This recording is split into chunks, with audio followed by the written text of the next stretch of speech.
tell you what, I'm going to bring up a man to say just a few words. His son was viciously and violently shot by an illegal immigrant. His son was a star athlete, a star student. He applied to Stanford and many great colleges. He could have gone anywhere. And I met Jamiel on television about a week ago. I see this guy, he's mentioning my name. I say, oh no, not again, because I figure he's killing me like everybody else, right? My wife said, no, I think he's saying some really good things. I said, I doubt it. You know, they're hitting me left, right. I said, I doubt it. Well, I turn it up. And he said, the only man that's sticking up for us is Donald Trump. I said, wow.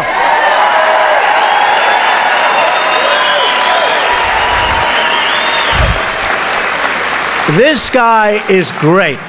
And we were at the news conference with his mother and his sister yesterday, and it was one of the most incredible things. So I'd like to speak a little bit about his son and how incredible his son was and how his son should be here with us. I mean, his son should be alive, and he should be in one of the great colleges, and he should be maybe someday in the NFL, but he won't be because an illegal immigrant shot him violently. And this guy is the best guy. He's become my friend. He's been with me for a few days. And just say a few words about your boy.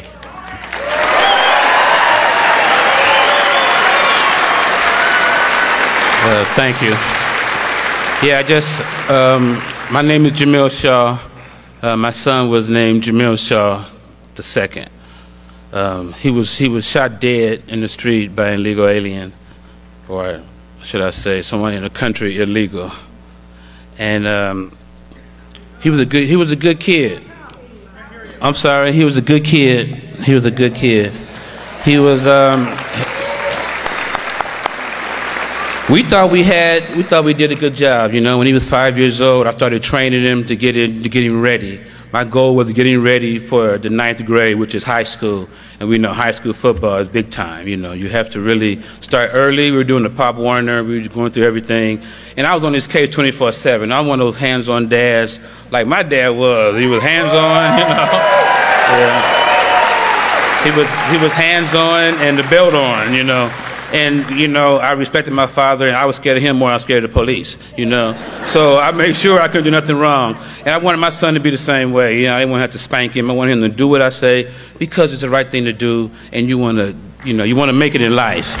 You know, so we trained, we got to high school, and he just really, it was unbelievable. I started getting scared. It's good to be true. You know, he was 3-time MVP. He was in the 11th grade, all 3 years MVP, Player of the Year, All-City. I'm sure people out here know what I'm talking about if their kids went through that kind of stuff. And you know the hard work and the sacrificing that the kids have to do and the parents, you know, my weekends was his. You know, I had to go and take care of everything. So one Sunday morning we went to Pasadena at a training clinic for Division I prospects. So, you know, we were like, wow. He was like, man, Dad, we did it. So, make a long story short, on the way home, he asked me, could he go to the mall? And, of course, I didn't want to, but, you know, all right, man, what time are you going to be home? I said, well, be home by 7. It was like 3 o'clock, you know, still early. So he went to the mall. I called him up, you know, about 7 o'clock. Hey, he wasn't home. Hey, where are you? Hey, I'm coming home from the mall. We missed the bus. You know, we're safe, Dad, we're safe. Because he knew that's all I was, you know. I said, make sure to call me. I would have came and got you, you know. So I said, I'll call you in an hour, called him in an hour. Where are you? He's like, right around the corner, old man, you know. That's what he called me. And I was like, whew, I felt really good inside. Whew, he made it home. You know, I live in L.A., you know. So he had a little brother, 8 years old. Hey, get your clothes on. We're getting ready to go get some track spikes. He had a track meet that Friday. This was Sunday night. So, you know, a couple minutes later, gunshots. I mean, really loud, really crispy. So I knew, oh, my God. It was outside my house. Called his cell phone, didn't answer it. Man, I knew. I went outside and looked down the street. There he was, laying in the street, dead. You know, I couldn't believe it. Even right now, when I say it, you know, I don't believe it. You know, he was laying there with his eyes closed, looking toward the house. Looked like he was asleep. You know, it looked like he was asleep, but his body, I never seen a dead body before, and his body was obvious. He was dead, you know, and I remember, you know, just a hard situation to go through. after all that, you know, I found out that the guy that killed him was illegally in the country. Come on, you know, I thought somebody black did it. You know, I just really felt somebody black when I thought that. I wasn't even thinking like that. Found out the guy was on his third gun charge. Now you have somebody illegally in the country on their third gun charge. He's been arrested 3 times already. He's in jail again. Assault with a deadly weapon, battery on a peace officer. They gave him 8 months in the county jail. 8 months. Lit him out 4 months early. Now this was 18th Street gang member in the gang database. You know, he's been arrested twice for gun charges, stabbed people, put schools on lockdown. It was just really violent, you know. And these were the ones that Obama said they wanted. The violent ones, the gangbangers, the ones with guns. He was released on a Saturday night without any supervision. Sunday night, he was in my neighborhood. My son coming home from the mall, you know, and he went to my neighbor's house. That's why he was in my neighborhood. To make a long story short, he went to my neighbor's house, knocked on the door. He wasn't home. On the way back to his car, saw my son coming. Ran right over there. He was on the phone with his girlfriend. He heard the guy ask him, well, my son was told the girl, oh, something's going wrong, this ain't right, what should I, you know, kind of stuff. And she was like, run, run. It was too late. Heard the guy say, what set you from? And then he killed him. Shot him in the stomach. You know, one of the neighbors saw it, shot him in the stomach with a .45. So you can imagine, a 45, 17-year-old kid, shot him in the stomach while he was on the ground. According to the coroner, he had his hands up like this, and he shot him through his hand. They thought he had three gunshots because his hand was really badly damaged, bullet wound in his stomach and one in his head. The coroner said that he was on his back with like this, and he shot him through his hands and to his head. Now, we hear all the time, Michael Brown, hands up, don't shoot. Now, that was really hands up, don't shoot. I'm sure he wasn't saying anything because he just had a bullet wound in his stomach, but you could imagine your child. I tell people all the time when they protest me or they protest Mr. Trump, what you have to do is soul search. Put yourself in my shoes. Think about your child laying in the street dead. Your mother, your wife, your father, anybody, you know. We're not designed for that, you know. Didn't find out someone illegally in the country did it.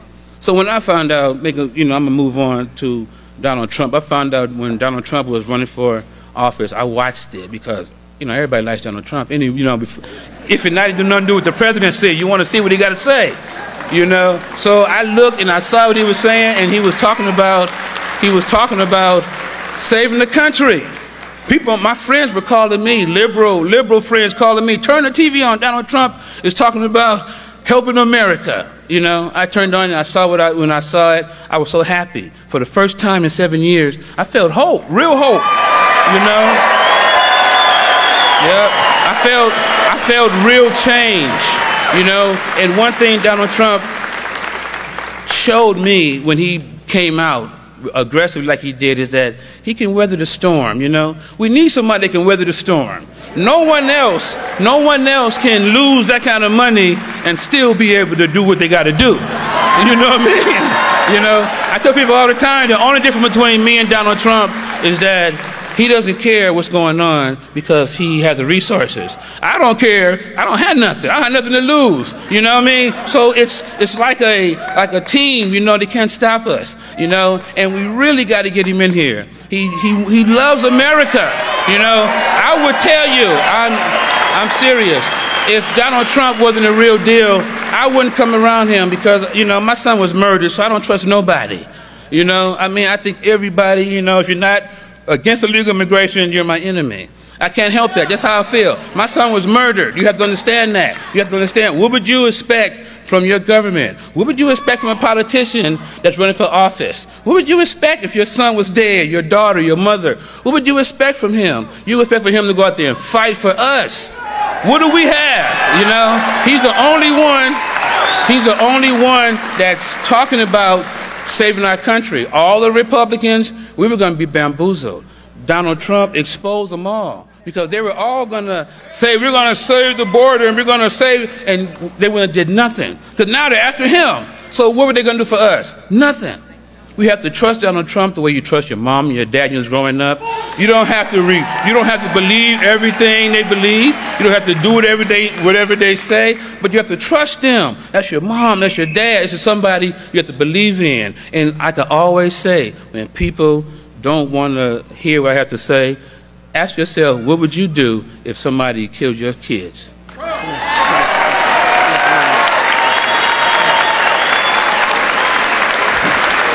Thank you, Jamiel. So, amazing story. By the way, Jamiel's sister's here.